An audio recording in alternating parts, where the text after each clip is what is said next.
This audio presentation of Truth and its Magnificent Simplicity by Landone is brought to you by audioenlightenment.com, copyright 2017, all rights reserved. Dedication to you. I can dedicate this writing to no one but to you because I have been writing it for you.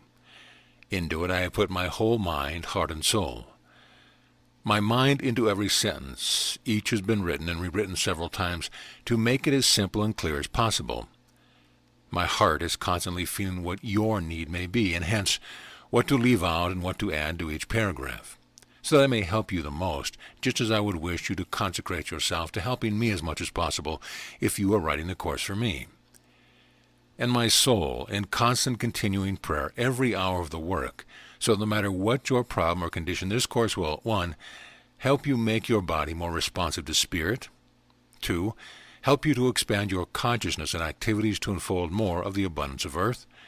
3, help you to reach out to the greater heights of spiritual consciousness. And 4, particularly help you to attain the two great goals here on earth, more life and more joy.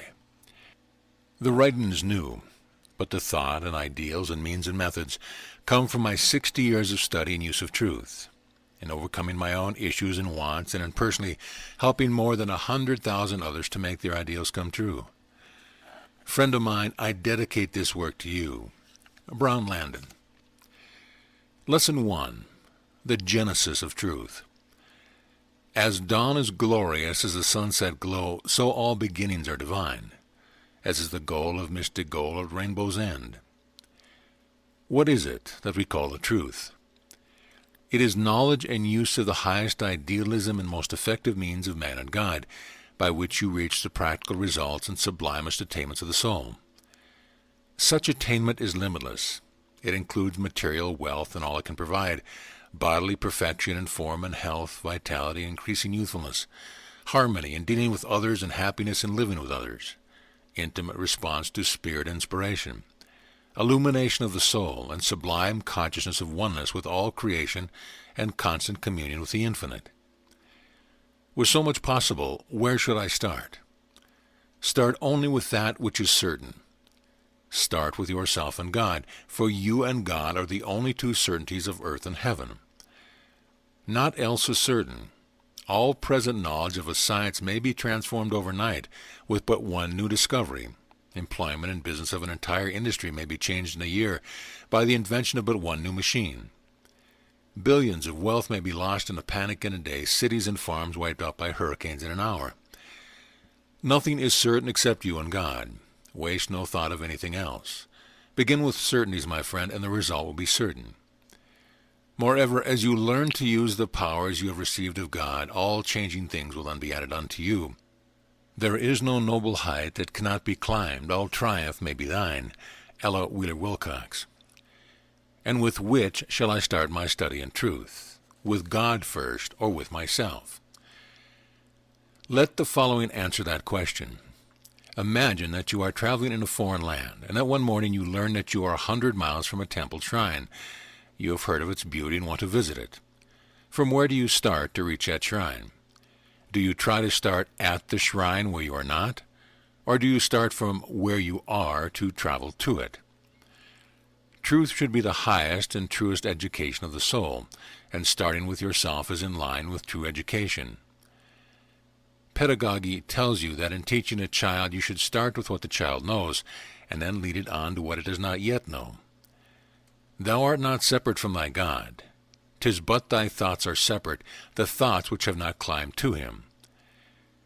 Steps in education are like the rungs of a ladder. I could start you in truth at the top of the ladder and teach you glorious ideals of the great and holy God. That would be starting with statements of God first. As a result of such teaching, you would be lifted and inspired. The ideals would be wonderful and glorious to you. Then a few days later, in trying to apply these ideals to some practical problem in your life, you would realize that the ideals are at the top of the ladder, and that you, in the beginning your study of truth, are at the bottom, and that there is still a gaping space between. And so, aspiring soul, no matter how urgent your desire, the wisdom of God is clear. It is better to begin with yourself where you are and to mount the ladder of truth rung by rung. Then when you arrive at the top, you will know each step of consciousness up to the infinite, and be certain of your attainment, prepared and ready for rule and dominion over all things. Yet I shall not give you all lessons about you in one place, and all those of God in another. Instead, after the first 5 lessons, I give you 5 lessons on God, to keep the vision of infinite ever before you as you climb. Have faith, my friend, to reach unto the heights. 1,000 unseen hands reach down to help thee to their peace-crowned heights. Lesson 2. You are what? You are spirit, and your soul already knows it, for soul often knows the truth for years before your mind will admit to it. The evidence of your soul is certain. You say, my body, just as you say my hat in speaking of your hat. When you say, this is my hat, you know that hat is not you, but a part of the clothes belonging to you. So also when you say, this is my body, you know that your body is not you, but something which is a part of the means of expression which are given to the soul. Certainly your body is real to you, in the sense that you are manifesting through it and using it. And since your use of your body is so intimate and constant, your conscious mind often confuses you with your body and your body with you. Yet for great attainment, you should recognize that your body is only a part of your means of expression. When you say, my body aches, your statement is in line with your statement, my hat has a dent in it. But the hat is not you. So even though your hat has a dent in it, it does not mean that there is a dent in you. And also when your body has an ache, it does not mean that you have an ache, for the body is not you. Since there is no dent in you, you can easily, with minor care, get rid of the dent or defect of your hat. And since your body is not you, you can, with intelligent love, easily be rid of aches or defects of your body. This applies also to all lacks of things and conditions. This truth and its magnificent simplicity is so significant, it is worth months of daily meditation. Thou art spirit, nothing else, and spirit is the power supreme of all the universe of God, and thou art of that spirit. Lesson 3. Your one and only power. Although I am spirit, yet my muscles do have muscle power, do they not? No, your muscles have no power on their own. Both in truth and science, there is no such thing as muscle power. Take your arm muscle, for example. There is power in your muscle, but it is not muscle power. If a surgeon runs a little lance into your arm under the armpit and cuts the main nerve to your arm muscle, your arm hangs limp. You cannot move even a little finger. All your arm muscles are intact, just as before the nerve was cut, yet they would have no power at all. Then it is nerve power, is it not? No, for if the surgeon cuts the nerve near the spine of the brain, the nerve itself has no power. Then it must be brain power. No, the brain has no power of its own. Every human body from which the soul passes on still has its brain intact in the skull. But when soul no longer manifests through the body, there is no power at all in the brain. There is no such thing as brain or nerve or muscle power. All power is spirit manifesting in and through them. Every change in your body of form, health, beauty of skin, increased vitality, virility, and also youthfulness come only from increased manifestation of spirit. That is why ills of your body are not caused by your thought so much as they are caused by lack of it. This is very important in your application of truth. Do you remember an old-fashioned water wheel, a little stream flowing to it turning the wheel? The stream comes from a lake, a limitless reservoir of water compared to the little stream. But the ground through which the flows is soft, and silt often piles up in the bed of the stream, so that the flow of water is greatly lessened. And when there is so little water that the wheel scarcely turns, you do not blame the nature of the water. Yet you have often blamed the nature of your thoughts when bodily conditions are not what you desire. In case of the water wheel, the trouble is not caused by the water, but a lack of water. So also most ills of your body are not caused by your thought, so much as by lack of thought and spirit. This truth, my friend, will save you years of wasted effort in trying to remedy bodily conditions. Increased manifestation of spirit comes only from increased responsiveness to spirit. If you wish the water wheel to turn with more power, you go upstream, remove the mud, and increase the water flow. So also you need not waste effort to remedy this or that thought as the cause of all ill conditions, so much as you need to clear the channel for spirit to flow more freely, to make your body more responsive to spirit. Truth is magnificent in its simplicity. Ill conditions are not caused by your thoughts so much as by lack of thought and spirit manifesting in your consciousness. You need not try to improve spirit, it is perfect. But all your soul desires can be attained only by increase of spirit manifesting through your mind and body. Take no anxious thought, O soul, of the power of mind or body. Your power is spirit. Your body is the manifestation of spirit. Increase your responsiveness to spirit, and spirit will flow in perfection. Since thine own power is spirit all supreme, thou need not seek the minor powers. If thou hast now $1,000,000 cash to spend, why crawl in dirt beneath the house to find a long-lost dime? Lesson 4. The limitless, infinite view. Through countless eons of past I have been I, and I am I this hour, and I shall ever be I through other eons of eternity. As God hath placed no limit on eternal time, so he hath placed no limit on all my soul shall manifest. From the practical standpoint, what are the limits of what I can attain? Let us first understand that it is not necessary for me to state that.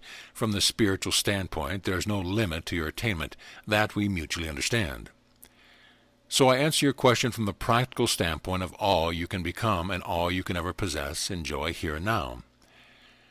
No limit has ever been found to the changes man can make in himself and for himself, no limit whatsoever. For example, what you can enjoy in life is limitless, ranging from lesser enjoyment of the food you eat and clothes you wear, to the joys of loyal friendship and happiness of harmony, and the uplift of the highest spiritual illumination and most constant communion with infinite life. Likewise, no limit has ever been discovered to what you can become, or what you can possess or attain. And please remember that I am writing not only of attainment of your mind, but of your physical body as well. No physiologist has ever found any limit to man's mind. For one example, I tell you of a 10-year-old son of a Michigan newspaper editor. Whenever he read a column of a newspaper as it came from the press, never before seen by the boy, he could repeat the entire column word for word. No limit has been found to the memory of man's mind. From another angle, many of us have studied man's discoveries and inventions, his visions, ideals, and dreams of what he has desired to attain. No limit to the imagination has ever been found. Then also, I have witnessed human beings walking barefooted on white-hot coals. I know the scientists who supervise such feats, preventing every possibility of trickery. There is unquestionable proof that the bare feet of those who walk on those burning coals suffer no discernible injury whatsoever to skin or nerves or flesh. No limit of the will of mind, but which man can control the feeling of his body, has ever been found. You know of Napoleon, a physical and psychological and neurotic weakling, so great a failure in managing others that he contemplated suicide.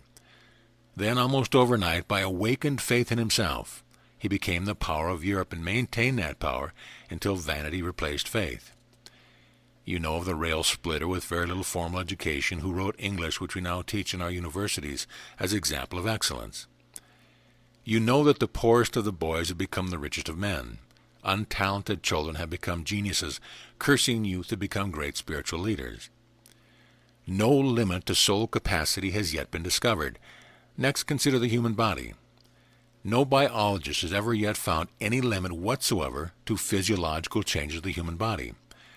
I have seen X-ray proof of broken bone healed overnight. I know of a 25-pound abdominal tumor disappearing in 7 hours, and the fact of its disappearance certified by 9 noted medical men of differing religious faith. I know in my own case of a heart muscle proven by fluoroscopy to be worn to a tiny shred, fully regrown in a normal condition 1 year later. No limit to healing or structural change has been found. I know the human body has been made so responsive to spirit, so spiritualized, that one can work 22 hours a day, year after year, with joyous buoyancy instead of depressing fatigue. I have known man to increase his power 10 times when the soul intensely desired to do something in an emergency. We know of amazing development of the senses, such as that of Helen Keller, and more astounding of Laura Bridgman. Although blind and deaf and dumb from birth, Laura developed her sense of smell so remarkably in 6 months that she could sort 600 dresses, all of the same material and pattern for 600 inmates, and give each girl her own dress, and do it by the sense of smell alone, even after the dresses had been washed and ironed. And Alexis Carrel tells us of a tiny dripping drops of blood building a blood tube seemingly out of nothing, so that the drops might have a tube through which to flow. This miracle is amazing. Blood is nothing but blood, while blood tubes are composed of membrane cells, muscle fiber, and connective tissue cells. Yet, although the blood cells contain not a single trace of any cell of which blood tubes are built, blood cells become divine creators, and in some mysterious way give birth to all the different kinds of cells needed for tubes, and actually build them into tubes. No scientist, biologist, or physiologist has ever found any limit whatsoever to the power or the physiological development, either of the cell or the human body. I have not written of spirit. We know it is limitless. But I have written of physiological changes to give you evidence that even in the physical, no limit to the manifestation of spirit has ever been found, no limit whatsoever to the attainment of all you desire, providing you use all 4 processes: desiring, loving, thinking, and doing. This is the truth and its magnificent simplicity. As man hath found no limit of stars, so he hath no limit to the soul. Thou art forever infinite. Landone. Lesson 5. How can you be like God? I have said ye are gods. Certainly that is definite enough. The source from which you came is now proven by science. What it is, its nature, are now made clear. You come from spirit, and must be like to spirit, and since spirit is active, it must be vibrating spirit. By nature, every vibrating energy is radiant energy. Radiant energy is always shining outward. Radiant energy always shines out from a center. There are many degrees of radiant energy. They range from the lower speeds of light up to the radium rays, alpha and beta, and cosmic rays, up to spirit. Spirit is the sublime radiant energy of the universe. Since it is radiant, it must radiate out from a center. The great spiritual center is what we call God. God is the one great spiritual sun of the universe, radiating spiritual sunshine to all that exists. Since spirit is intelligent and loving and has life and power, the center from which it radiates must be a center of intelligence, love, life, and power. Hence God radiates all intelligence, all love, all life, and all power. You as spirit are radiated from out from the Supreme Center. That is how you are made in the likeness of God. Am I truly like God? Yes, God is spirit, and you are the Spirit of God, radiated into manifestation by God. Since God is the spiritual sun of the universe, you are a beam of spiritual sunshine. A beam of sunshine must be like the sunshine of which it is a beam. It is impossible for it to be anything else. Hence, you are like God, and like all his intelligence, love, life, and power. Light can be not but like its source, and thou canst not be aught but like thy source, and it is God. This simple truth casts out all fear. For since you are a beam of God's spiritual sunshine, pushed out into radiation by the power of God, all the power of God is moving you out into manifestation. And since you yourself are a spiritual sunbeam pushed out by all the power of God, certainly there is no other power in or on earth, or in all the heavens of the universe, which can interfere or prevent the perfect radiation of your soul from manifesting its fullness and attaining its desires. And if there were any other power, it could not equal that of the great center of all power. Yet some say, I have known of evil influences, like the man next door, made ill by thought of an old woman. Yes, but it was not the thought of the woman which affected the man, but his own thought about the thought of that woman, even though his own thought was unconscious. There is no mystery about man being able to dim his own radiation, because he is like unto spirit itself, like unto the power of God himself. But do not split thoughts over this, for you are a radiance of God, a beam of the spiritual sunshine of God. And since you are forever being pushed out by God into manifestation, no thought of any other person has any power at all to influence you or your life. In your life, there is no power of earth or planet, sun or moon so great as your own radiance from the spiritual sun center of the universe. Hold to this simple truth, and your manifestation will be like unto the Spirit of God manifesting in you perfection perfected. The deathless me of me, the spark from that great all-creative fire, is part of that eternal source called God. Wilcox. Lesson 6. God, the miracle-working intelligence.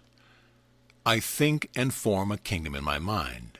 I love and make the kingdom real. Whether one studies the mating life of a tiny cell, or the way one sand crystal lays itself down beside another, or how some plants foretell storms and earthquakes and others recognize human beings, one cannot doubt that intelligence is present in every cell and crystal on earth. In truth, we often say, God is all intelligence, and it is good merely to accept that truth. But there is a greater help in knowing that it is true. So I give actual proof of it. I have not space to write of the intelligence of stars and atoms, and anyway your knowledge of life on earth is more definite than that of stars. So it is wiser to give you evidence of manifested forms of life on earth. The British government maintains a garden of weather plants in Kew Gardens in England. This was established 60 years ago by late Edward VII when he was Prince of Wales. The great Australian scientist Baron Nowak was in charge for many years. In these gardens there is a shrub tree called Abrus precatorius. It was brought from India. It means that abrus, used in prayer, precatorius in Latin signifying power. There are several other weather plants, but this one is sensitive to magnetic and electric conditions at great distance, foretells coming atmospheric disturbances before they occur, and it has foretold tidal waves and earthquakes. In many scientific tests, its predictions are proved to be more dependable than scientific work of meteorologists. Old-time scientists say this is not evidence of intelligence, but of instinctive response only. So let us turn to positive evidence of intelligence, such as that of a particular eucalyptus tree whose roots were traced by a scientist. This tree grew on the west side of a solid stone wall built down to a rock ledge, so the roots could not grow through the ledge or wall at the place. Over the wall on the east side was a broken sewer main which leaked water rich with food for plants. The great intelligent something, without any root contact, told this tree that there was much water in the soil on the other side of the wall. So the tree sent its roots for 30 feet south down the west side of the wall until they reached a crack and grew through it. Then the roots turned backward and grew north for 30 feet on the east side of the wall until they reached the leaking drain pipe. Not even the most materialistic scientists can call this anything but intelligence, for intelligence is not but capacity to perceive conditions not known by actual contact and adapt activity and structure to it. Then the intelligence of the trumpet creeper vine is more amazing. It sends out loose shoots along the ground, but only in the direction in which there is a tree or post to which it can climb if it reaches it. Some doubters have said that it is the shadow of the pole or tree which makes the trumpet creeper know in which direction to grow. But even that is evidence of intelligence which is sufficient to perceive shadows which do not fall on the vine or within 20 feet of it. And there is more. One trumpet creeper, which had nothing to grow to, was 20 feet away from an old dead tree trunk. The bark of the trunk was old and loose, likely to fall off any time. For a year, the trumpet creeper made no effort to grow even one shoot toward the tree trunk with the loose bark. Then one day some boys built a fire near the bottom of the tree trunk and the loose bark was burned off. Within 7 days, the creeper began sending trailer after trailer towards the stump. For a year it had intelligence enough to know that the tree trunk with the loose bark would not offer good support. But as soon as the bark was gone, it knew that the clean stump would offer good support. One cannot call such perception of time and condition anything but intelligence. I cite hundreds of cases of such intelligence. It is more than instinct, unless we admit, what some scientists do not wish to do, that instinct itself is evidence of divine intelligence. In other cases, there is evidence not only of knowledge of present things, but of the future form, size, and condition of things not yet in existence. The immune amidi, a wasp-like insect, before it lays its eggs, builds a home for them of hard cement chambers. Each tiny chamber is prepared for one egg and is made just large enough so that the ant can store enough food in the chamber for the young to be born from the egg to be laid in that particular chamber. The females are nearly twice as large as the males and need about twice as much food, so the mother insect puts more food in some chambers than in others. Whether the eggs will hatch as males or females depends on the infinitely tiny chromosomes in each egg. Although these are little known even to our wisest scientists, yet the mother insect has such super intelligence that she knows the sex valency of the chromosomes in each egg before she lays it. She knows beforehand how many eggs she will lay, which and how many will hatch males, and how many and which will hatch females, and she never makes a mistake in placing each egg in a chamber fitted in size and with the proper amount of food for a male or female. This is amazing evidence of superintelligence, intelligence which knows the future from facts still unknown in the present. All things are known to the soul. Emerson. Yet there is still greater proof of God's intelligence manifesting in all things. I have not space here to tell of the steps by which eggs become caterpillars and then butterflies. But for my purpose here it is sufficient to point out that in the transformation of some forms of caterpillars to butterflies, such as those of the swallowtail butterfly of Cambridgeshire in England, infinite intelligence determines the ideal pattern of what the butterfly shall be, and stamps a design on the outside of a sac of green juice before any organ of the butterfly even begins to be formed. Before this time, this particular caterpillar has known nothing of any organs except its own organs as a worm or pupa. When its worm life is ended, none of its own organs remain, and it has never in its life come in contact with a butterfly. Yet there is stamped on the outside skin of the worm the shape and form and position of all the organs that will be developed to form a butterfly. How could this design of a butterfly be actually printed, with exact size and position of each organ, on the outside skin of a worm, which has never known such organs unless there is an infinite intelligence which forms the pattern of all things that are to be before they are created? Then there is evidence of the snowflakes.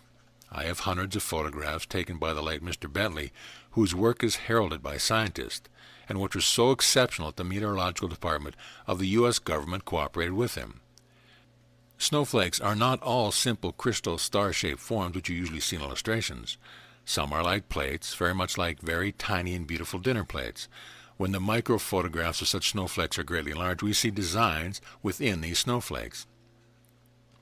In snowflakes there are scores of designs of things man has made on earth, designs of inkwells, oil lamps, flat irons, pieces of furniture, spools, scenic paintings, all sorts of things man has made or built.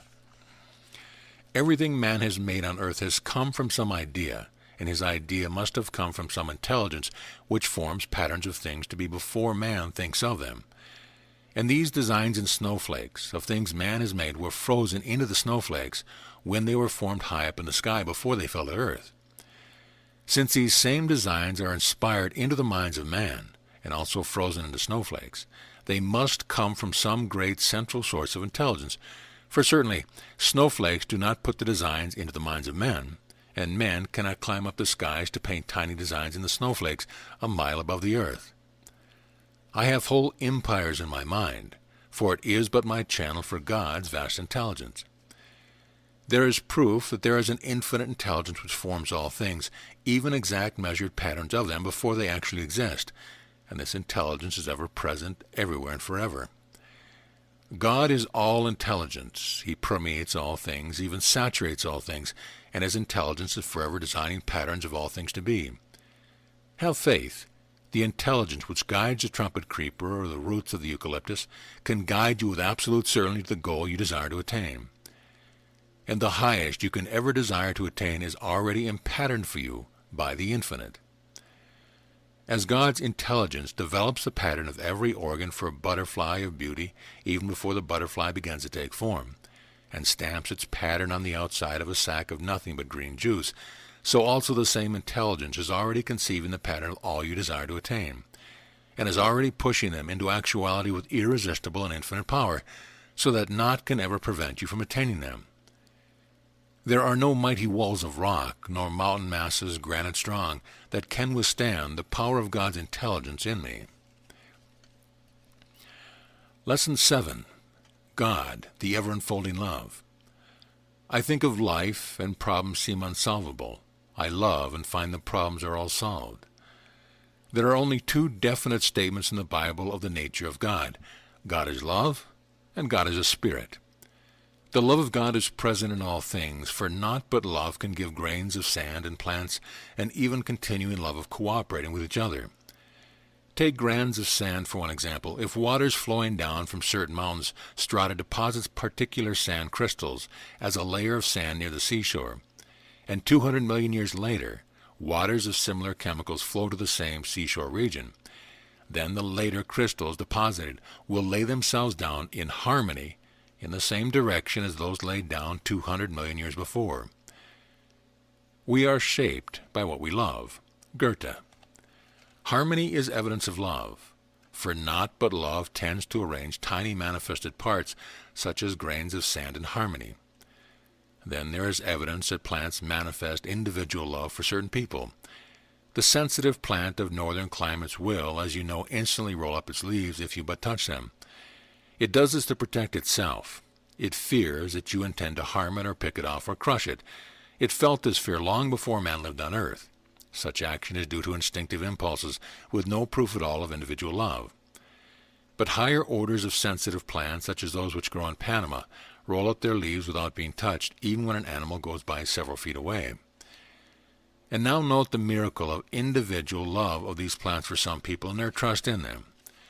One scientist experimenting with these plants in Panama became particularly interested in one large plant. Every time he passed, he touched the tip of the leaf or two, because it amazed him to see how quickly the leaves would roll up to draw away from his touch. But after some weeks, this particular plant seemed to know that he never did anything to harm it, so that it no longer feared him, and when he touched the tips of any of its leaves, they no longer rolled up.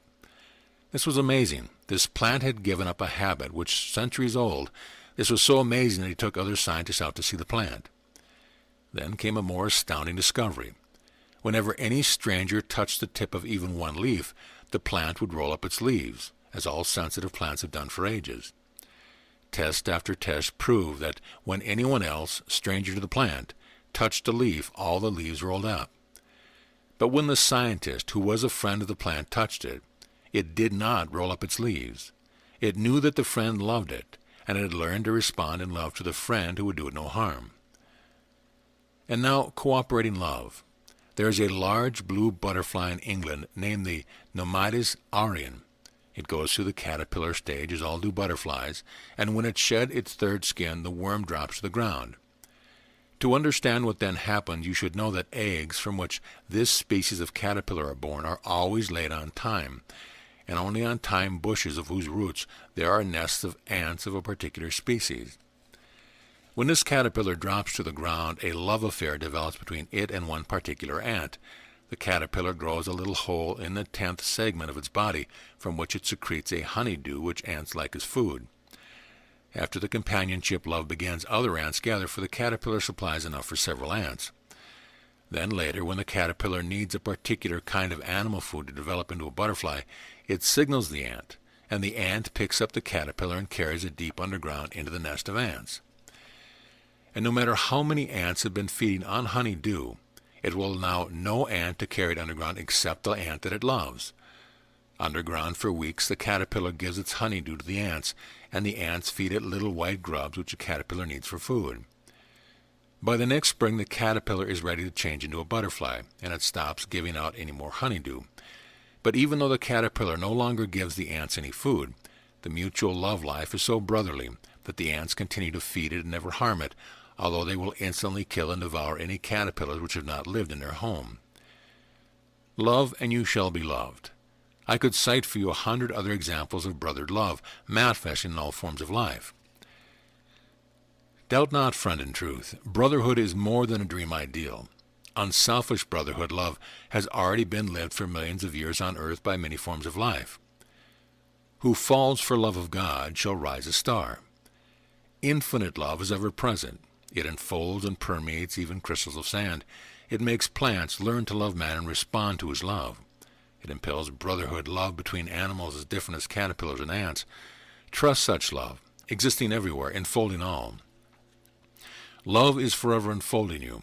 In this love you live, move, and have your being.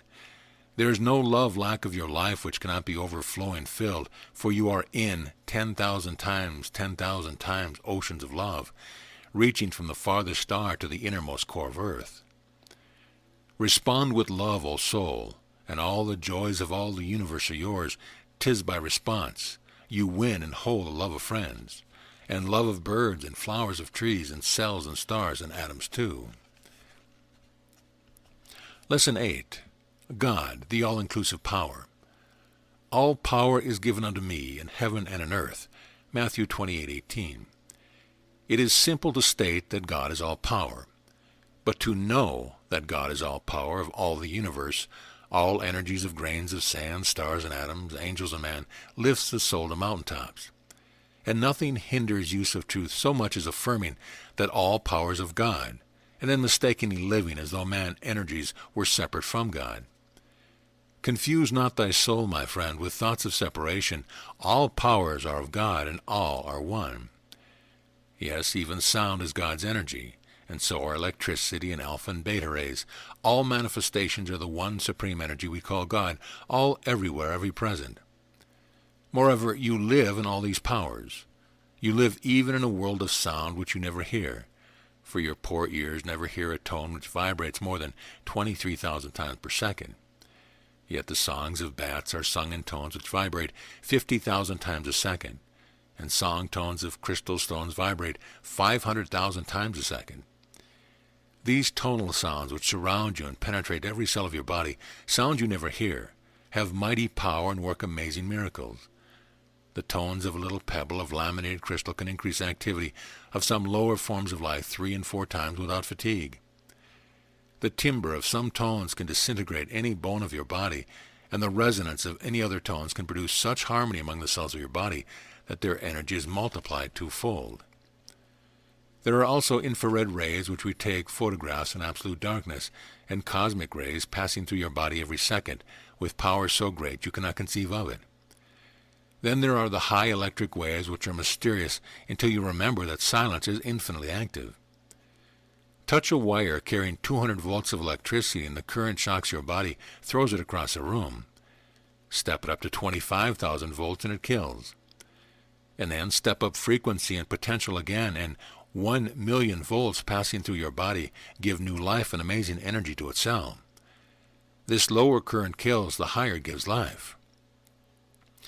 Remember this, it is slowness of activity which ages you and even kills. Increase activity and you return to youthfulness and augmented life, because the greater the activity, the more it is like spirit itself. There is no puny planet, sun, or moon which can control the God in us. Wilcox. All these energies are powers of God for you to use. You are like a drop of water in the mighty stream of Niagara, billions of drops in front of you, billion behind you, billions on each side, with all the power of all them moving you irresistibly to the goal of all you desire to attain. Then there are the eternal super rays of power of mind and love of life, manifesting forever in you. All powers of God, accept this truth now, for as soon as you realize that the powers of light and sound and cosmic rays, as well as the power of mind and love and life, are all manifesting in harmony, then you know that since all are of God, all are helping you. Then you know that all power, like a mighty Niagara of spirit of all the universe, is carrying you on to your goal, and that nothing can withstand that power. My strength is forever the power of God's divinity in me. Lesson 9. God, the radiant radiancy. I am the bright and morning star, Revelation. To understand God is so very easy that many people miss the understanding all their lives. It is said that God is the light of the world. And in spiritual fact, this is true, for God is the spiritual sunshine, as well as the spiritual sun center, which is forever shining spiritual radiance out into all the universe. God is radiant. This is the first truth of God, which is self-evident to man. And since you are created in his likeness, your soul is radiant, like God, forever shining outward. God's radiance shines everywhere and never stops. It moves out through billions of miles of space and continues forever through eternities of time. So also, your radiancy never stops. It is eternal. And since the radiant power of God is all-powerful, pushed out by all the power of God. You also are impelled in all your soul does by all of God's power. Light proceedeth ere from light, and cosmic ray from cosmic ray, and I from God. It cannot be otherwise. Radiancy reveals three great laws of God. First, no radiant energy can turn back upon itself. In this, all scientists and spiritual thinkers agree. If radiant energy could turn back on itself, it would instantly destroy itself, and light would become darkness. If energy could turn back on itself, it would also destroy the body through which it manifests. If the light of the electric bulb on my desk could turn its rays back unto itself, it would destroy even the bulb itself. This reveals an absolute law of life for you. Draw in, you shrink. Shine out, and you expand. The first is hell, second heaven. Now study and apply the second law of radiancy. If you mistakenly try to turn your power back onto yourself, your effort is contrary to and opposed to God's radiancy in you.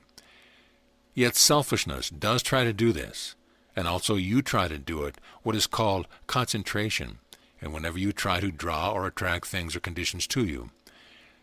With each such effort you draw energy inward, and as a result your soul soon shrinks the radiation of its own consciousness of itself. In our early understanding of truth years ago, I and others taught that we should draw to us all we desire. We now know more of truth and know that although the soul, by effort, can draw things to it for a time, such effort is contrary to the radiancy of God, which forever moves onward. Hence it is contrary to the nature of man's soul. Experience also proves that many earnest souls, after drawing the things they want to them, later find that they can demonstrate less and less year by year. It is only with God that all things are possible. To work with God is to be radiant. Be radiant with the radiancy of God, and you become so limitlessly great that your activity is like to God's. Now the third law. By radiancy you reach out and enfold all you want. All you desire is enfolded as yours. There is no limit whatsoever to all that you can enfold and make thine own. Lesson 10. God, the one moving power. Why, he who knows and knowing never once forgets the pedigree divine of his own soul, can conquer, shape, and govern destiny. Wilcox. Often in the Hebrew language, the root meaning of a word is repeated in 2 or 3 forms in a sentence, when a strong emphasis of its meaning is definite. Thus, in ancient Hebrew, one can find the phrase, activating the activity actively. So in Genesis, in the statement that man is made like unto God, each of the words translated, made, image, and likeness, contains a meaning of activity. God activated man in an active image, like unto the active activity of God. It is in activity that you are like unto God. Since your activity is like God's activity, you cannot attain supremely unless you manifest your activity in the same way that God manifests his activity.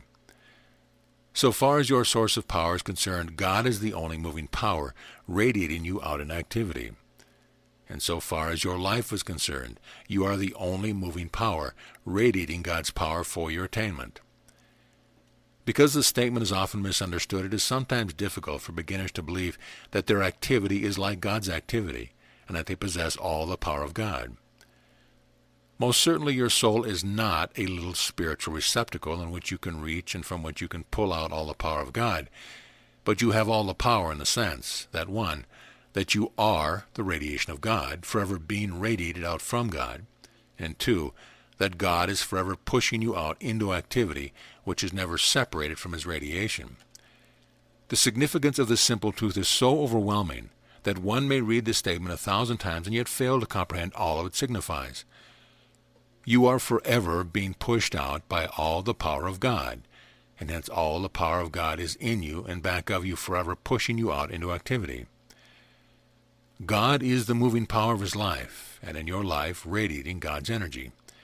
Hence, things and conditions will not move to you. It is you who must move to the things and conditions you wish to attain. Understanding this will transform your life. Power is inevitable whenever the soul of man responds to the Spirit of God. Whenever you desire anything or condition, money or other material thing, health or happiness, move out to it and enfold it. Truth is very simple. You are the moving power. If you are in New York, no matter how strongly you hold the thought that you are in Chicago, Chicago will not move to you. To be in Chicago, you must move either your body or your consciousness to Chicago. So it is with all other things and conditions you desire. You are the moving power. Move out to them. Your divinity resides in the truth that you are radiant as God is radiant, pushed out by all the radiant power of God, forever continuing, never failing, and that you are the moving power of your soul, as God is the moving power of his existence. All you desire can be attained by working with God. That little word "with" is very important in the statement that all things are possible with God. Move in accord with God, and all things are possible. Power is the spirit of the infinite, turned into use by man. Lesson 11. Simplicity of process. Use all your hidden forces, do not miss the purpose of this life, and do not wait for circumstance to mold or change your fate. Wilcox. All great minds of all ages, when they have ultimately found truth, have found it in a very simple way. Even the processes of attainment are so simple, they can be stated in a few words in the following. Whatsoever you desire and love and think and do determines all you can become, all you can ever possess and enjoy, and the highest illumined consciousness you can ever attain. This is the alpha and omega of all process of attainment, and includes but 7 simple basic factors. 4 of them are activities, 3 others are results. The 4 activities are to desire, and to love, and to think, and to do. The 3 results are all you can become, all you can possess and enjoy, all you can attain of the highest consciousness. All expression comes by use of these 4 processes of attainment: to desire, to love, to think, to do, and by them you use all powers of man and God. Commit to memory the sentence which begins with the words, whatsoever you desire and love and think and do. Repeat it thoughtfully and prayerfully whenever you have a free second, at least 3 or 4 times a day. Whenever a problem seems impossible to solve, or whenever any person or book tends to make truth complicated and difficult to understand, then streamline it.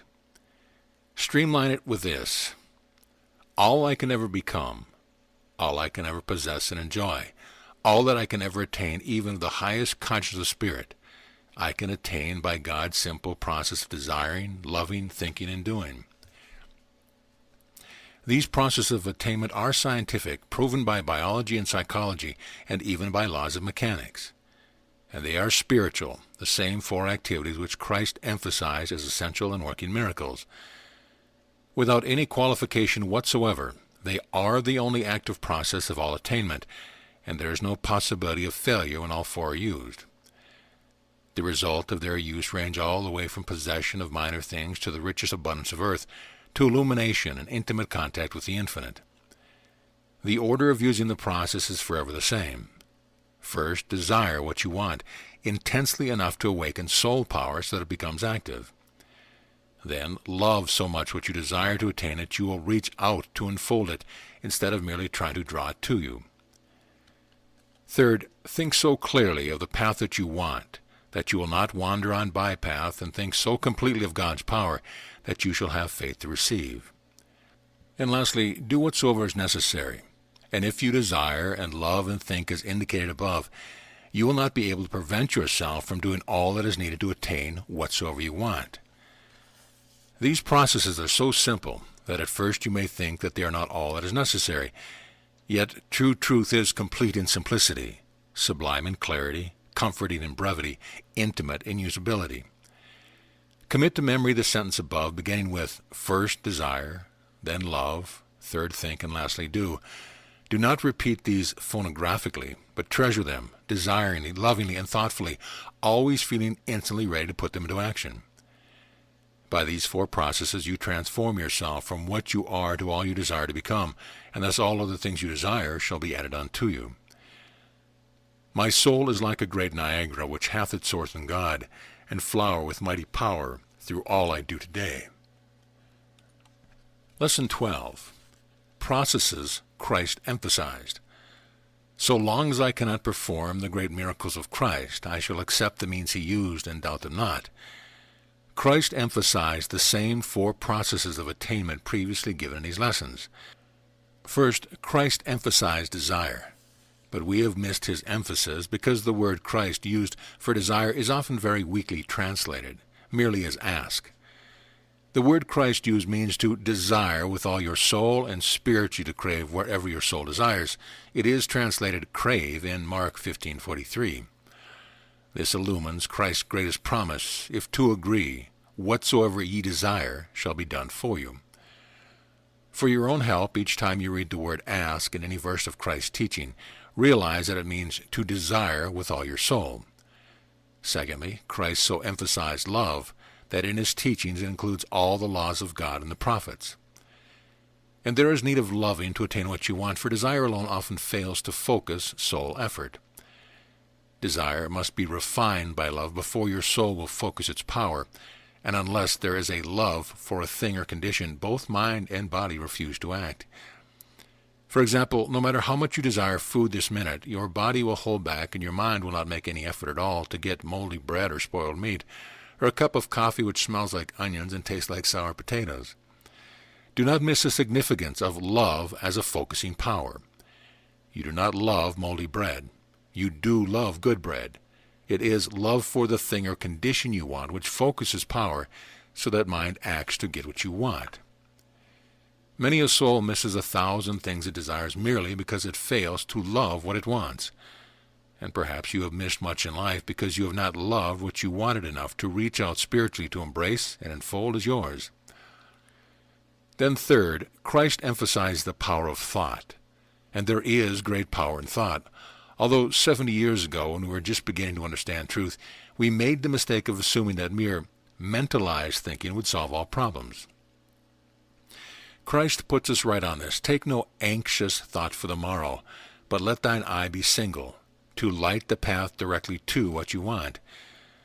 Mind is the headlight, to light the way immediately ahead and illumine the path to unity with the infinite. Mind is also the steering wheel to guide you aright hour by hour to the goal you desire to attain. And fourth, Christ emphasizes action, and after many years we recognize the value of this emphasis of Christ. Today, both psychology and illumined truth recognize that desire and love and thought must be carried into action to attain actual results. Christ emphasized action. His miracles of healing individuals took place only after the person did something. Sometimes he openly commanded the person desiring to be healed to do something before the healing took place. One man was commanded to bathe in a pool, another to mix mud and spittle and rub it in his eyes, another to pick up his bed. There is a reason. Spirituality is spirit in action. Thinking one is spiritual is not being spiritual. There is no real spirituality of your body, your mind, or life unless spirit is expressing itself in action. Christ emphasized the four processes of attainment. Whatsoever ye desire, it shall be done. Love is the fulfilling of the law. Let thine eye be single, and believe that thou hast, and do the works of the Father. I find not greater than the Christ in ideals taught and methods used. They are sufficient unto us. They heal the sick and raise the dead, and lift the soul on high. Lesson 13. Truth as practical as mechanics. All love is mathematically just as much as the two sides of an algebraic equation. Emerson. The four processes emphasized by Christ are as practical as mechanics. Compare the four operating essentials of your automobile: engine, clutch, steering wheel, and transmission gear. First, the engine provides the power. Second, the clutch links up the power to other parts. Third, the steering wheel guides your use of the power. And fourth, the transmission gear transmits the power to the rear wheels to make your car move. And again, first, as the engine provides car power, so desire provides soul power. Without it, you would not even bother to think about what you want. Second, just as the clutch links up power to other car parts, so love of what you want links up your power to the activities needed to attain what you want. Third, just as your steering wheel guides your car, so thought guides your use of power that you shall keep to the road, not wreck the opportunities of your life. And fourth, just as a transmission gear transmits the engine power to the rear wheels to make your car go places, So your action transmits your power of desire, and you attain what you want and never fail to attain it. First certainty. Omit use of any one of your car's essential, your car stands still or runs wild and smashes.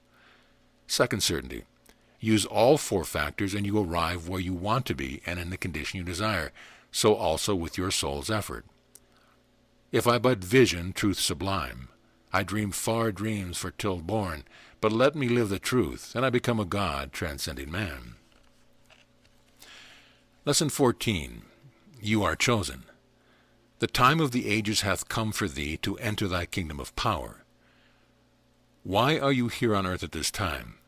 You are here now because you are chosen to live your life on earth in these particular years. This gives point in your life, since you are chosen to live at this particular time. The great infinite must have some reason for wanting you here in these years. This is significant because billions of souls have been born to earth in ages past. Billions more will be born in earth in future times. Since the infinite has brought you to earth in these particular years, there is something definite for you to do. You are born to see a new era of human values rise out of the strife of the past. You are chosen to live in this age to fulfill the two commandments of loving God and loving one another. You are chosen also for your own greatest good to live joyously and attain greatly, for no matter what the world conditions, these years are the years of the greatest opportunity man has ever known on earth. You can attain more abundance than man has ever had before, possess more vitality and youthfulness, love more and be loved more than any previous age on earth. You are chosen to attain the greater heights, more constant and inspiring, and more intimate contact with the infinite than man has ever known in all the past. You are chosen to be present at birth of a new age. You are chosen to live at this time to bear the holy chalice of the baptism of a new life for man on this earth. I accept the call of the infinite, for it knows no other soul of earth can do the work I am chosen now to do. Lesson 15. God in you. I have said, ye are gods. Psalm 82:6. You are taught today that God dwells within you, although you know that all of God is not within you. Yet the deeper truth is true, for Christ said, I and my Father, and he in me, and I in you. And others wrote, if we love one another, God dwelleth in us. There are, however, very confusing and widespread teachings of God in you, the kingdom of God in you, and heaven in you. Two of these are true, the other is not, for Christ never taught that heaven is within you. Christ's teaching is very definite. It is the kingdom of God which is within you, and the kingdom of heaven. Heaven is expanding activity, reaching out infinitely. It is not heaven, but the kingdom which is within you. The word kingdom is the translation of the word basilica, which means a strong fort or a strong center. It is the strong center of the kingdom of God which is within you, and the strong center of the ever-expanding activity of heaven which is ever within you. Heaven is different from the strong center within you. The word translated heaven is Ouranos, O-U-R-A-N-O-S. It means infinitely expanding activity. It reaches out to all you attain now and forever. Christ is definite about this meaning of heaven. So is Genesis. In the revised version of first chapter of the Bible, marginal notes reveal that the word translated heaven should be translated expansions or upheavings. Heaven is the infinite expansion of spirit, which reaches out from where you are to all you long to be. Every activity, every thought, every ideal that expands your consciousness or your love or your activities or your attainment is a touch of heaven to you. Christ tried to make this very clear, but his hearers did not understand, as many of you have not understood today. Christ tried again and again, using the simplest illustration. At one time he said, heaven is like unto a mustard seed, and he who has been farmers know how rapidly the progeny of a mustard seed can spread. The seeds of one little plant can cover an entire field with mustard plants in one season. And again Christ said, heaven is like unto leaven, and leaven is yeast. Our mothers know how it expands. A little yeast in flour and water overnight, the yeast may expand so the dough runs over the top of the pan, even to the table and the floor. Patiently and repeatedly, Christ tried to make it clear that heaven is infinitely expanding activity. All joys you will ever attain will come from expanding your thoughts, your love, and your activities. And hell is the opposite, the shrinking of your life. It may be lessened activity because of ill health, or lessened love by loves of friends, or lessened lack of expansion by lessened attainment. Truth in its simple magnificence is clear. Heaven is ever-expanding activity, expanding out beyond you, even to the stars. But the kingdom of heaven is within you, and the kingdom is the spiritual basilica, the strong center of power. The kingdom is the center of infinite expansion. The kingdom is within you. And by its power you create heaven, and that power is God in you. O look not thou afar, his light forever burneth in man's soul like a star. Ali Makari. Lesson 16. You in God. You live and move and have your being in God. God is the all-inclusive power of all the energies of the universe. You live in all of them, in all energies of what is called matter, in all energies of the ether, in all energies of all stars, in all energies of spirit, in God himself. Moreover, there is no possibility that you can ever get out of any of them. You are in them, and no cell of your body, no thought or feeling of your soul can ever get out of the energies and powers of God. They surround you infinitely, as certainly as water surrounds each drop of water deep in the sea. They penetrate to every cell as certainly as X-rays penetrate to every cell of soft tissue. They saturate you as certainly as sunshine saturates air. You live in all energies of the universe. You cannot get out of any one of them. You cannot even get out of the world of sound. Even if you seek the most silent room of a soundproof laboratory, tremendous sound waves will continue pulsating around you and through you, working miracles in every organ, every nerve, every cell of your body every minute. Even the walls of a silent room are singing songs. Your ear cannot hear them because they vibrate 20 times higher than any sound your ear hears, yet they are ever present. Or walk in the woods, and songs of stones surround you and penetrate to every cell. Walk in the dark of night, and rays of light you cannot see, and cosmic waves you cannot feel surround you and saturate you, vibrating through you constantly every moment. And more, you live in worlds of vibrating thought of mind, in worlds of loving love, in worlds of youthful life. How silly to think that you can tire out or become fatigued and need many hours of rest. All energies saturate you. There is no hindrance to your constant use of them except your lack of responding to them. Response is the prelude to inspiration. Inspiration is the inflow of power. All power is forever inspiring you, penetrating you, saturating you, never absent from you for a second. You live forever in oceans of mind, in limitless oceans of love, in infinite oceans of life and spirit. Surrounded by all energies of God, there is naught to fear. The psalmist has said, "He that dwelleth in the secret place of the Most High shall abide under the shadow of the Almighty." But I say more, you are neither apart from God nor under his shadow. You are in the sunshine of God forever. The powers of God are over you and under you and all around. They are forever protecting you and giving you peace, love, joy, and power. All powers of the universe surround me, waiting to be used. A drop in an ocean of water need not pray unto God to be wet, and I, in oceans of energy, am laved forever with power.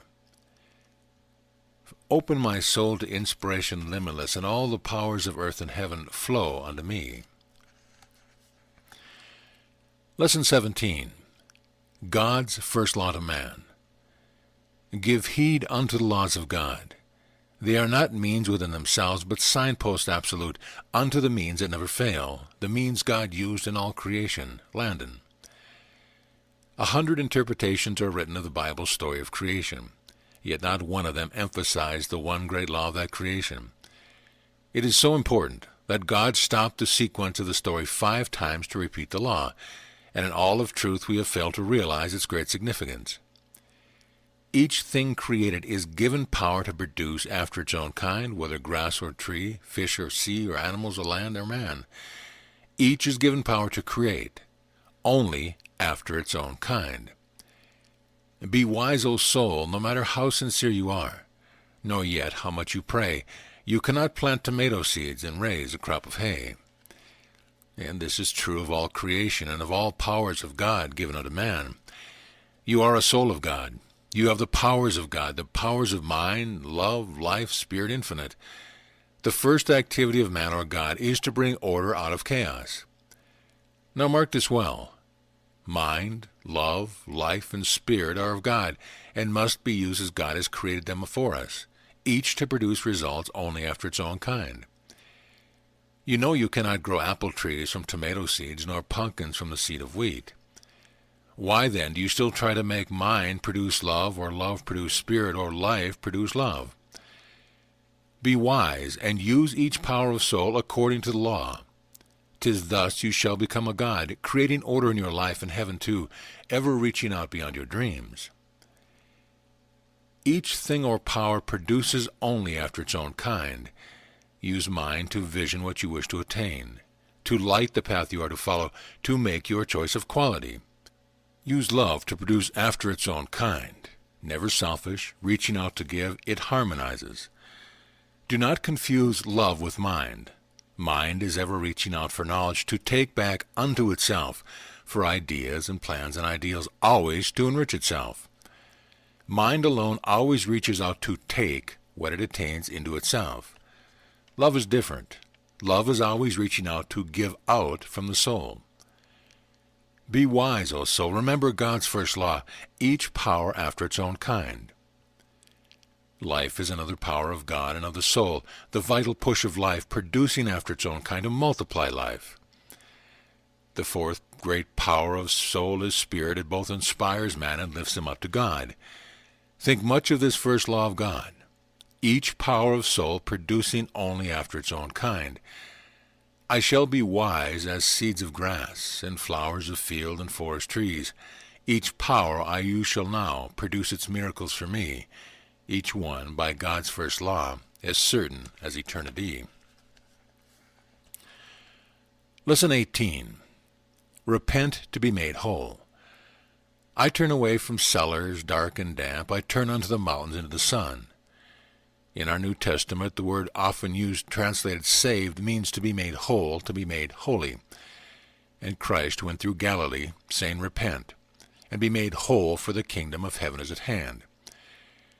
True repentance is neither secret weeping over errors nor public profession of sin, for the word translated repent means to face about, to turn around. It is significant. The repentance Christ taught is a right-about face from limited life to the fullness of life. And Christ was the first on earth to teach that being made whole is the result of a fuller expression of the soul. All other religions of all ages, whether of ancient Cathay or of Egypt or India, taught that salvation comes by repression, and that spirituality is a result of not thinking or feeling this or that, and not doing either. Then came Christ with a new ideal, that life should be more abundant, that his joy might be fulfilled in us. Christ teaches that repentance is turning away from repressions and limitations of the past to the expanding freedom of the present and future. Other religions through the ages have taught man to repress the fullness of life in order to be saved. Christ taught man to turn round about, to express the fullness of life in order to be made whole. Accept, O soul, the repentance taught by Christ. Turn from despondence to hope, from all lack of life to full possession of all you need, from loneliness to love, from the hell of repression to the heaven of expression. Do you not know, my friend, that ills of life persist, because you are forever looking down to cellars damp and dark? Repent, look upward to the sun. Turn every hour toward thy kingdom of heaven. Lesson 19. Ye must be born again. Skeletons never give birth to a new life. All efforts of yesterday are but skeletons today, and your thoughts of yesterday are the stones of their tombs. Yet you are a living soul divine, with the right of choice. You can choose to wall yourself up with your skeletons and shrivel up, or you can choose to come out into the glorious light of today and be born again. What is life in the tomb giving you? In physical activity you are not living by spirit, for your body is very slowly dying year by year. And your wealth in the tombs is dying or already dead and gone. Even your attainments of the past are petrified and cannot move you on to greater life. To live, ye must be born again and of spirit. If reborn of mind only, you will still fear to let go of things in the tomb, fear that you may not have the power to create new youthfulness and new wealth, 1,000-fold greater than the old. If you are reborn of mind only, you may be so bound to the old tintypes of memories of past loves that you will not see the new living love waiting at the gate. Why waste thy time, looking under the bed for old bedroom slippers when God hath given thee wings? Reborn of spirit, there is no more fear, no doubt of present or future, and all things and conditions are transformed. And you yourself are lifted up from earthbound bounds to the freedom of the infinite. As caterpillar worms destroy their organs old, to be reborn as butterflies of joy, so I wipe out old thoughts of mind and am reborn, a soul transformed. Lesson 20. Forgive thy friends. Thou harmest not others when thou forgivest not. It is thyself whom thou dost harm. Forgiveness is the balanced center of the 7 great truths of our Lord's Prayer. I do not here discuss a difference of debts and trespasses as in Matthew and sins as in Luke. The emphasis here is on forgiving. The word which Christ used, the one that is translated forgive, means to let go of and to let alone. It is translated let alone in each one of the 4 Gospels, and that there is no hint of evil or wrong. It means only to let it go free. The truth is simple and clear and usable. You cannot go forward without letting go of the past. You cannot hold on the doorknob of the front door and also motor away 100 miles. To grow from what you are to what you wish to become, forgive every resentment of others and all regrets and memories of disappointment and failures. Let them go. It is not things of people you most forgive. It is memories of things and peoples in your mind. Forgetting is of mind. Forgiving is of love. Forgive first, and it is easy to forget. And then forgive thy friends. Let them go free. Continue loving them, but bind them not, or you will bind yourself so much you will lack the freedom to move on to greater heights. O soul, you need not hold on to any regret or resentment of the past. You have the power to create anew. Each morning I whisper to the sun at dawn, and rise with it to life sublime.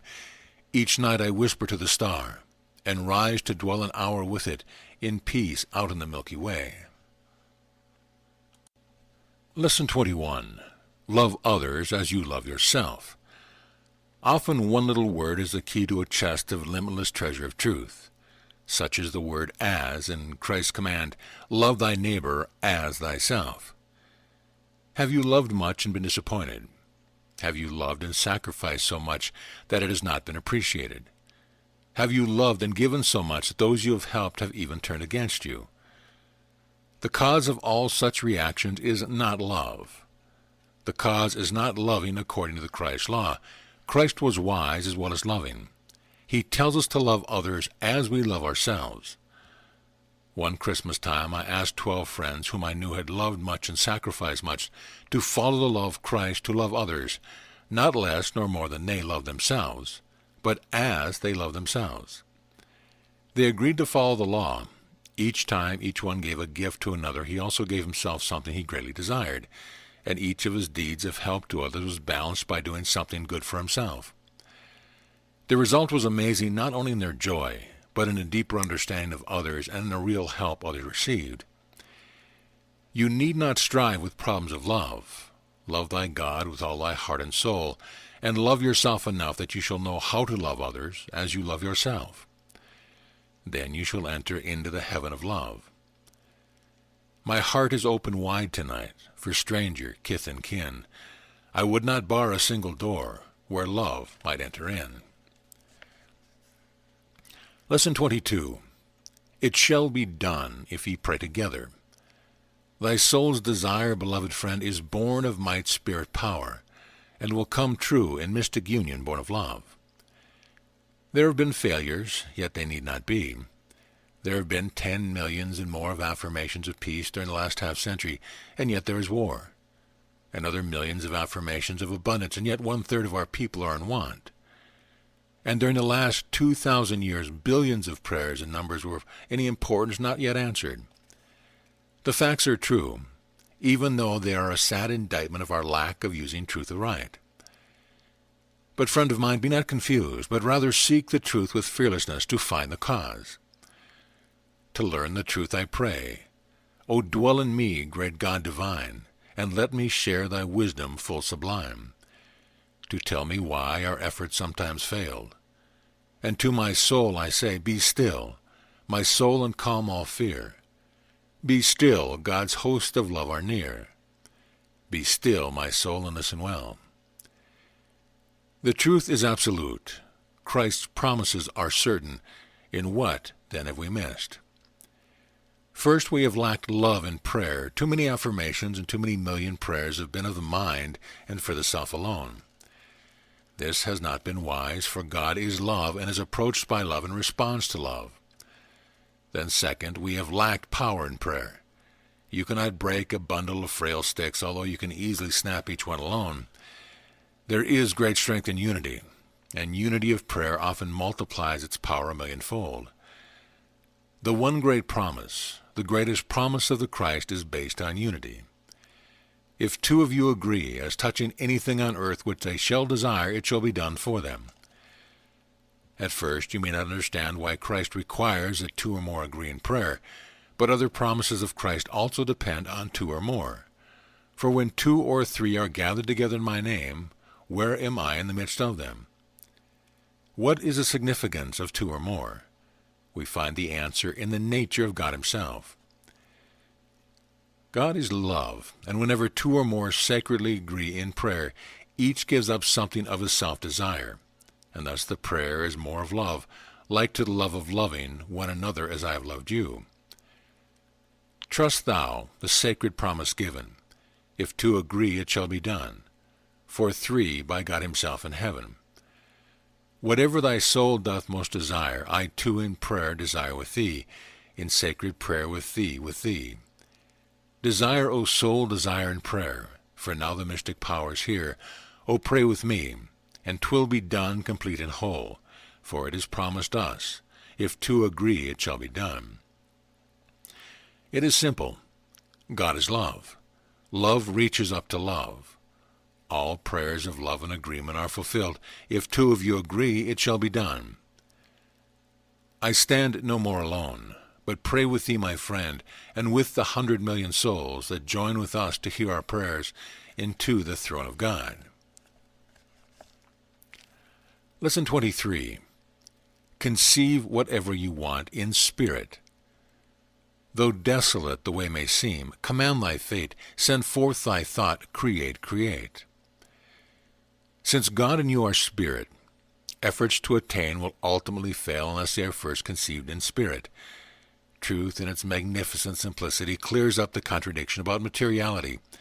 It is regrettable that many spiritual leaders do think more of materiality than physicists and chemists do. Scientists know that all matter is not but energy, nothing but spiritual, and they work by that great truth. But if you are denying matter, then you are thinking of matter, otherwise you would not bother to deny it. And so long as you think of hindering matter, you do not think that all is spirit. Mind's excuses do not excuse, for if you are thinking of a dangerous lion hidden in your bedroom, or even of the ghost of a lion, then you are thinking of 3 obstacles: the materiality of the condition, the hindrance, and the illusion, so also in your thought of matter. Accept the truth and of science too. All things are whirling spirit. Each tiny particle of wood or stone is not but energy in space. All matter is composed of molecules moving 2 billion times a second in naught but empty space. Each molecule is not but atoms whirling at titanic speeds in nothing but empty space. Each atom is but whirling points of energy whirling around a central point of energy in nothing but space. There is nothing but energy in space. Since all is energy, there is no matter to deny. You need not even think that matter is illusion, for science proves that matter is all energy, all spirit power. So conceive what you want in spirit first. then it is in accord with its own nature, with the Spirit of God, and with yourself, for you are spirit. With such accord it must come true. This truth transforms all efforts of the soul because it frees your soul from all thought of being limited.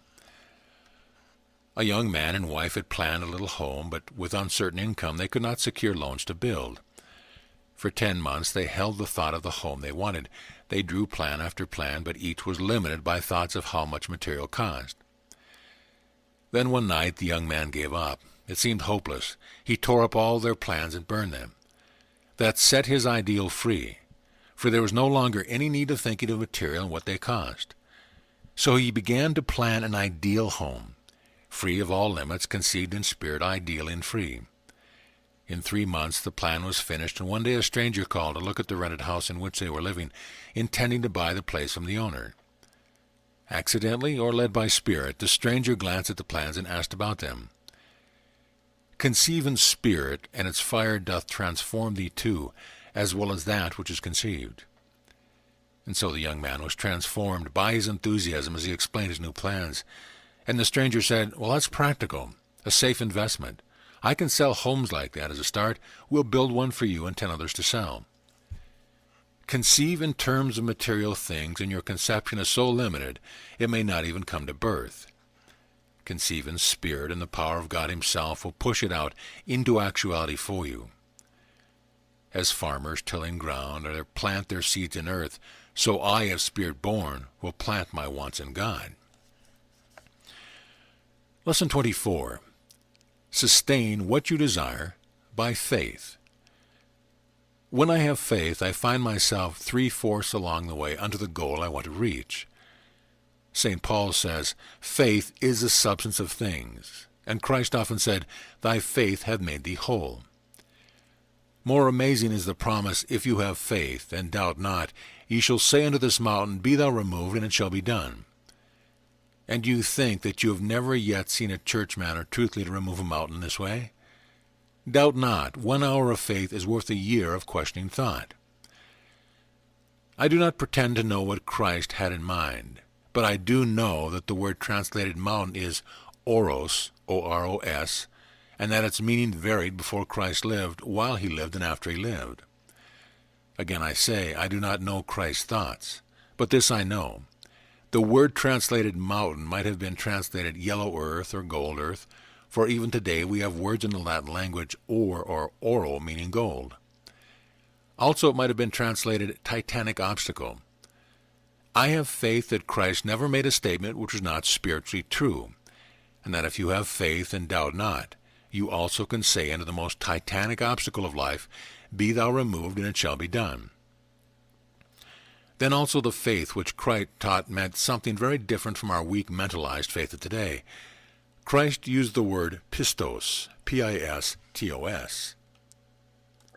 And we have 3 proof of its meaning. First, its root pist, P-I-S-T, comes from the Sanskrit pish, P-I-S-H, of 8,000 years ago. It then meant pushing, throbbing action. Second, in all other writings of the time of Christ, the word pistos meant constant, regular, rhythmic, harmonious activity resulting in power. It was then used to designate the action of threshers who move rhythmically and regularly, 20 or more working in harmony side by side, threshing grain by the old hand method of using flails. Third, we ourselves have 2 English words derived from pistos. One is piston, the other is pestle, P-E-S-T-L-E. Piston is the name we give to the moving rod of an engine. A piston moves in constant, regular, rhythmic, and harmonious action, producing power. Pestle is the name of the moving bar of a stamp mill, which also moves rhythmically up and down with great power. The persistence of this meaning is one of the unexpected mysteries of the ages. Many words change meaning from century to century, some even in a few years, but words derived from pish and pist have had the same meaning whether 8,000 years ago or today.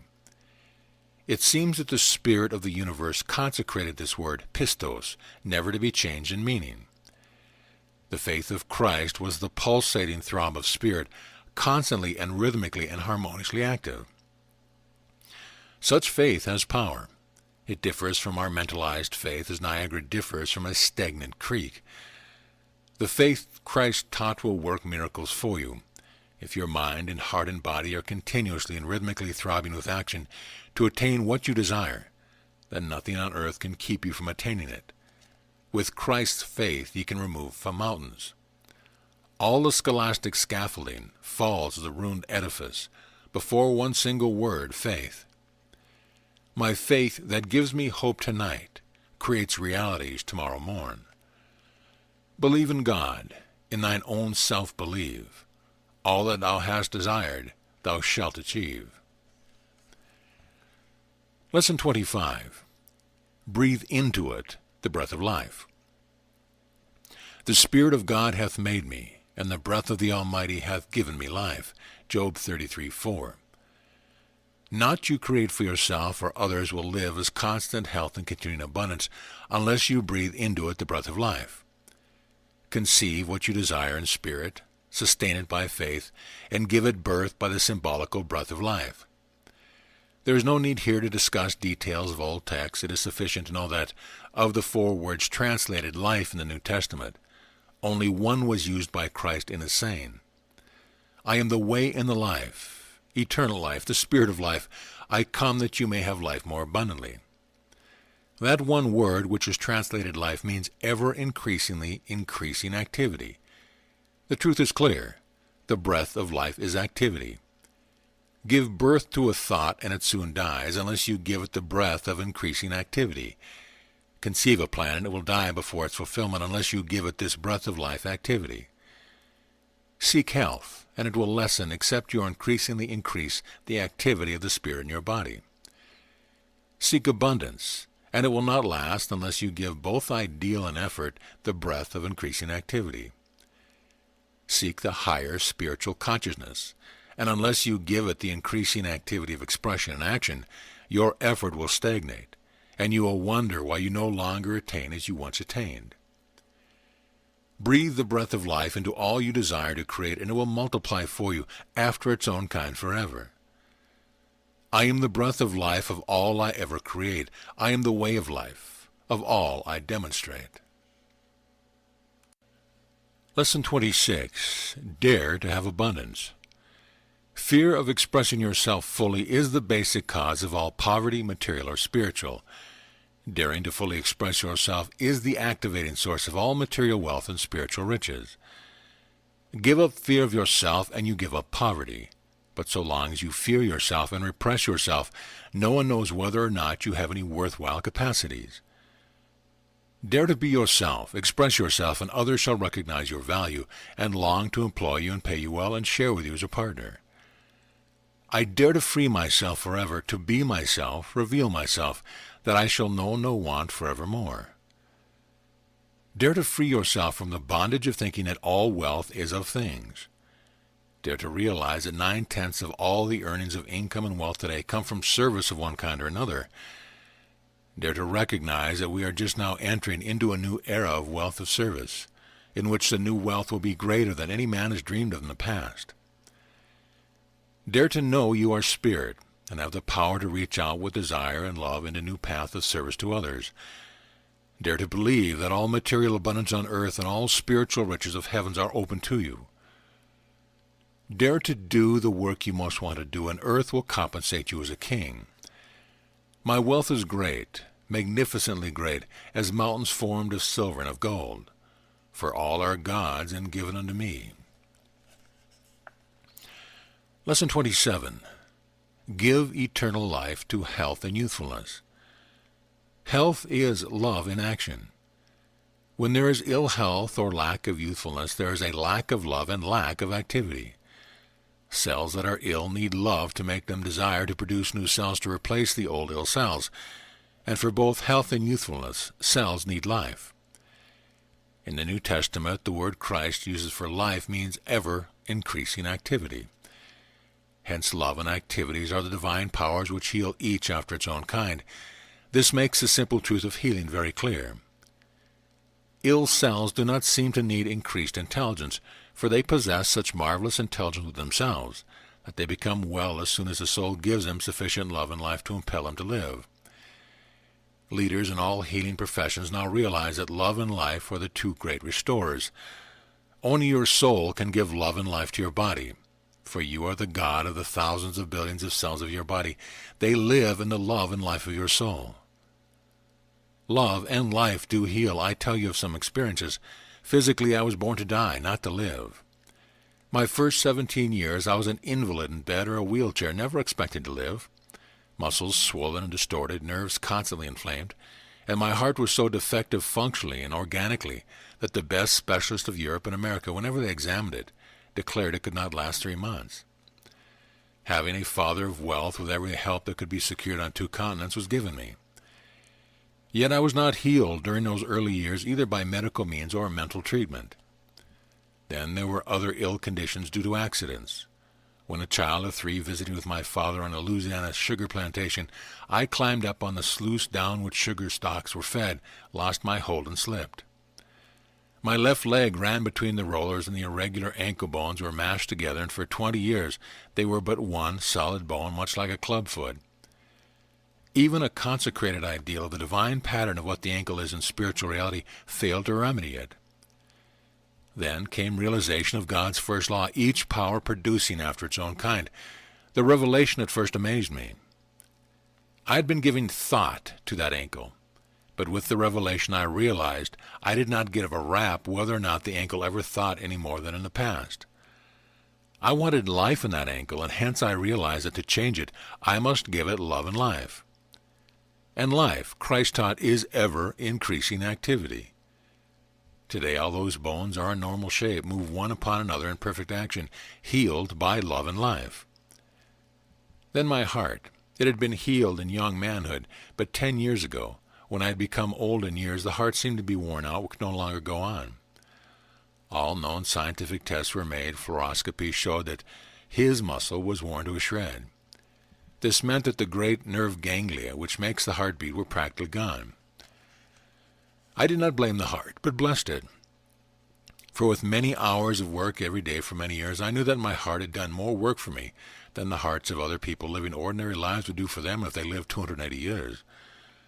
The specialist said it could not last 3 days, and urged me to dictate my memos I wished to leave after my work, and to close up affairs in the little time I had left. My years were such that I accepted the condition. Hence I did not hold even one thought that the heart would continue to work on any more years in this life. But I loved every cell of the heart, and I was certain that the spirit in me would keep it going until I had finished all the memos of what should be done with my work after I had passed on. I was doing nothing but loving the heart and increasing my activity. And in dictating these memos, I became so interested in what was yet to be done, I soon had at least 20 years of work planned for the future. And my soul was longing to do that work itself. Then one day I realized that 6 weeks had passed, and my heart was functioning normally. And within a year, the same scientific tests, including fluoroscopy, showed that his muscle had been regrown. In the 10 years since, I have done more work each year than ever before, working 18 to 22 hours a day. The law is certain. Love and life heal. Do not wait to be well before increasing your activity, but increase your activity and become well. As health is love in action, so youthfulness is love with increasing activity. Slowing down is not the result of age. Age is the result of slowing down. Each lessening of activity means increase of age. Each increase of activity means increased youthfulness. Increase the spiritual responsiveness of the body, and its activity and youthfulness returns. Christ was right. We take too much thought in trying to heal bodily ills. Take no anxious thought, for love and life transcend all thoughts. Ill cells do not seem to need more intelligence. They have such amazing intelligence to live aright that if they were given love and life, miracles are wrought. With each producing after its own kind, there is no healing miracle or structural change that cannot be wrought. I am far greater than the beasts of forest wild, which grow new fur but once a year. For hour by hour and every hour I change my body cells and grow them all new in ever-increasing usefulness. Lesson 28. The activity of the silence. To be alone with silence is to be alone with God.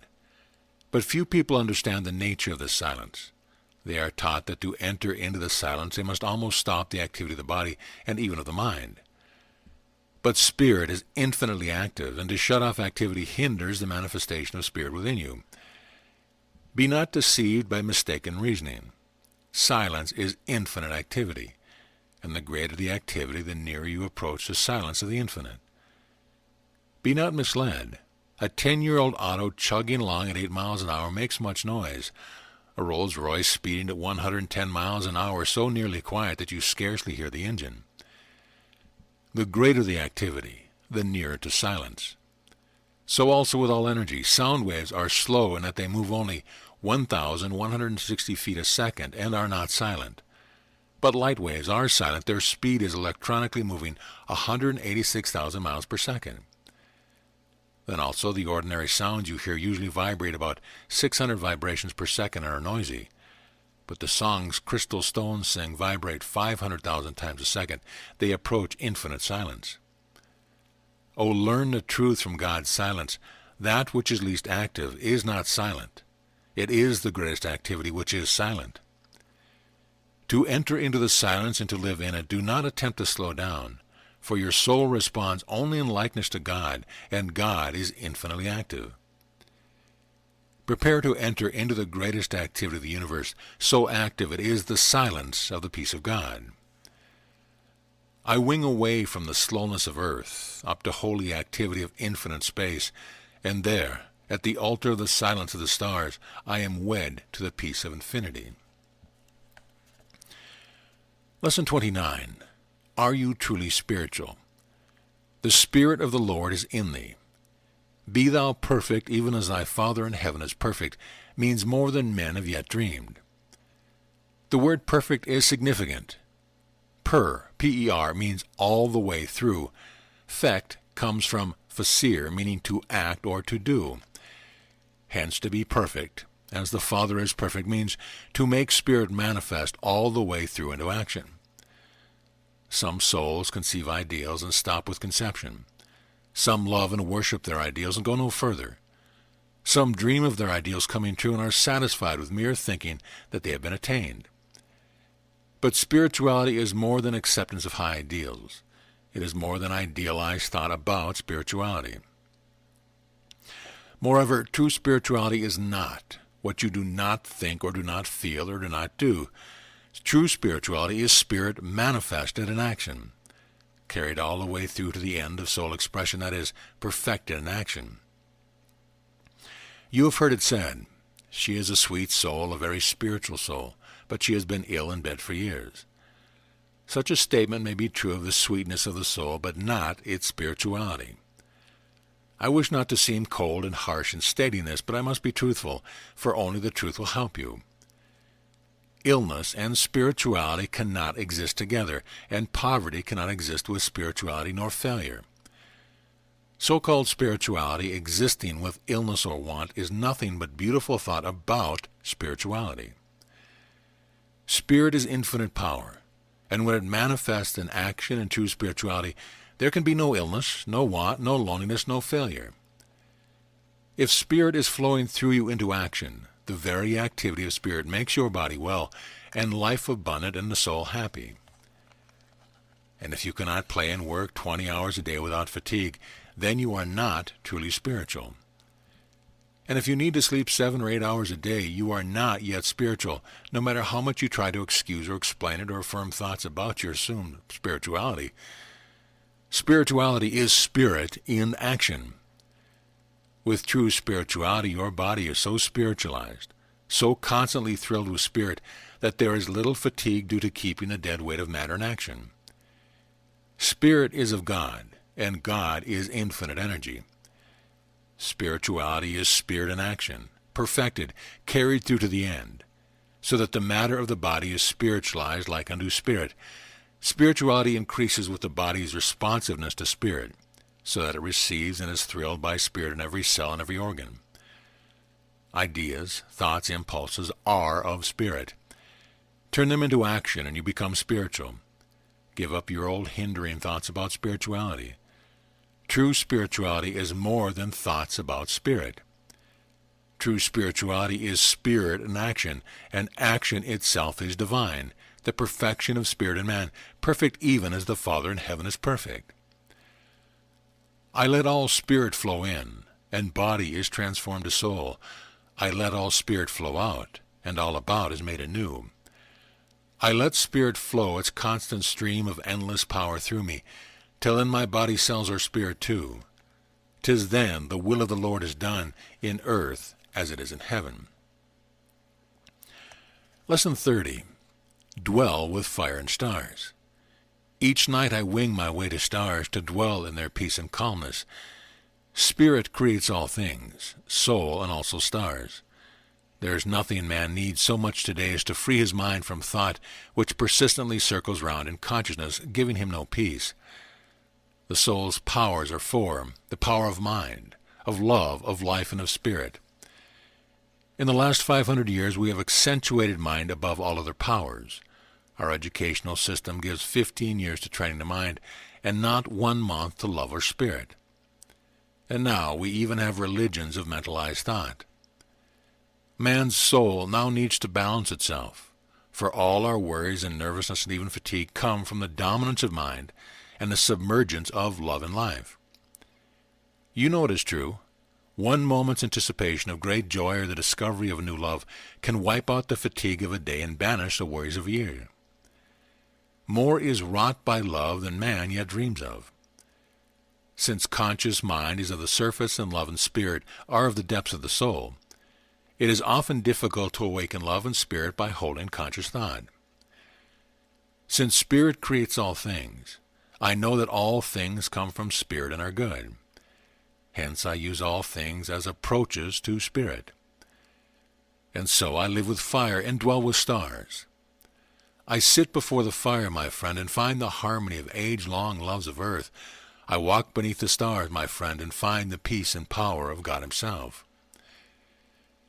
Think not that fire is but fire, and stars but stars. Each is the approach to the spirit that manifests it. Man's deepest loves have been involved in consciousness around the fire, love of home and family around the hearth fire, love of fellow man around the campfire, love of God before the altar fire. To approach the higher love, forget the conscious mind. Sit often before the open fire, my friend. You know how it quiets thought and awakens love when members of a family have been bickering all day, and then gather round the hearth fire at evening. They first try and talk, then thoughts are often still, conversation lacks, and shortly minor differences are forgotten, and each feels a sweet unconscious harmony. I lull my conscious mind to rest in age-old loaves of heartful stone, and of campfires and of altar, and heart commune with heart in silent harmony, and dwell with the stars as an approach to the peace and power of spirit. The stars are so many billions of miles far away and so gigantic that they stretch the imagination so that mind cannot even think small thoughts when out beneath them. Walk beneath the stars, and you lose all consciousness of petty things and all worry. Mind surrenders its dominance, and spirit inspires you, calming you, so that you live in the peace and power of the infinite space of stars, space of the infinite itself.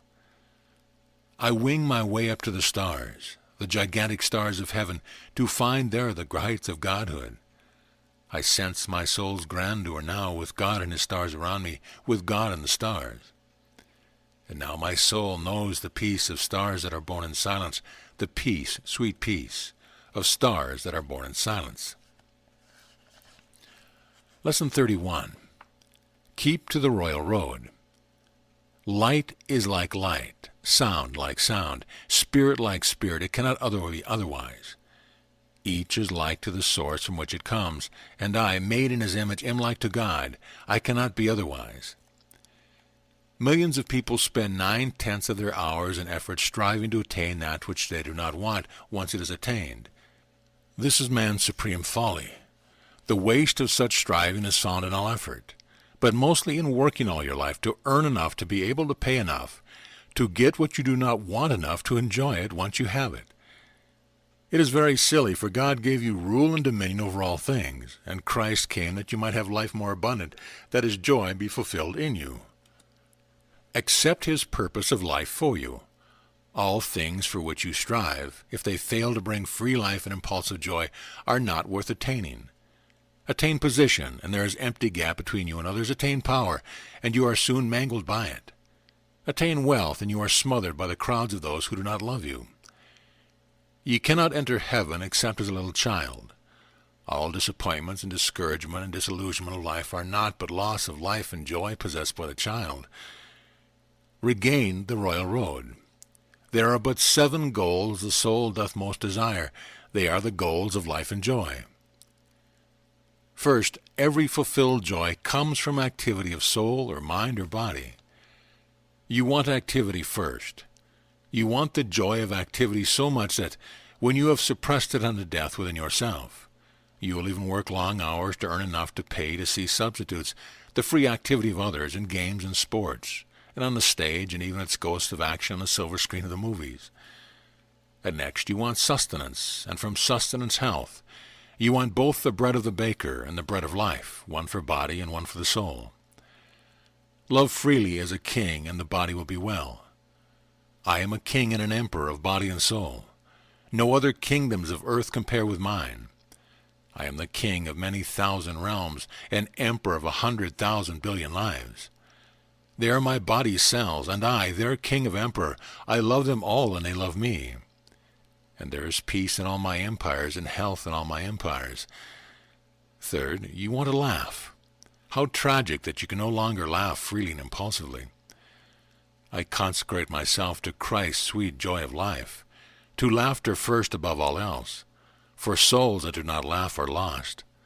I consecrate myself to joy, to free myself from strain and strife, in reaching all great goals of life. Next, you want others, friendships increasing with the years instead of fewer friendships year by year. And fifth, you long for love, to love and to be loved. And then you want forever to expand your life. O soul, what empty substitutes you have accepted in this, substitutes for all joys of new adventures you might have. The learning of some new subject every year as when you were young, the joy of endless research in all new things, and freedom in making little things you desire design, and in winging afar in spirit up to the stars. And lastly, you long to worship. Life is empty till you find high ideals in yourself to lift you up to that which is beyond all you have as yet attained. These are the goals you most desire, and all of them are free to you except mere food. For food, all that you need is 1 little acre of God's earth and a half-hour a day, and all other great goals are free to those who travel the royal road. Not a single hour of your life need to be given to earn even 1 cent to pay for the other joys. And even when you strive to earn enough to pay, you still miss the joy of your own life. You pay only for substitutes in the lives of others. Why strive as serfs of time and slaves of mind? Keep to the royal road. It leads to life and joy. You want full and free activity, to laugh impulsively and often, to feel the joy of others near, to love and be loved, to be free to expand in expressing yourself, to worship. What else worthwhile can you desire? In truth, and its magnificent simplicity will make freedom possible. Oh, doubt it not, the truth will make you free. You need not strive to earn to pay for any joy of action which your body loves, to run in wooded fields, leap free of brooks, swim, dive, dance. All real joys of life are free. Truth in its magnificent simplicity can make you free of all anxious thought and all wasteless striving. Look to the silent stars, O soul, and vision their vision of life anew, the goals that thou dost most desire. List to the wisdom of the ages, and choose with certainty the royal road that leadeth on to life and joy. Learn the more of truth, to love the more, to help the more, to move and laugh and sing freely, to grow as lilies grow, not worrying but reaching toward the sun till you are free of all fears. Know the love of brothers everywhere, and hold sweet communion with all life, and find peace and love and joy and power in oneness with the infinite. End of lesson. End of book.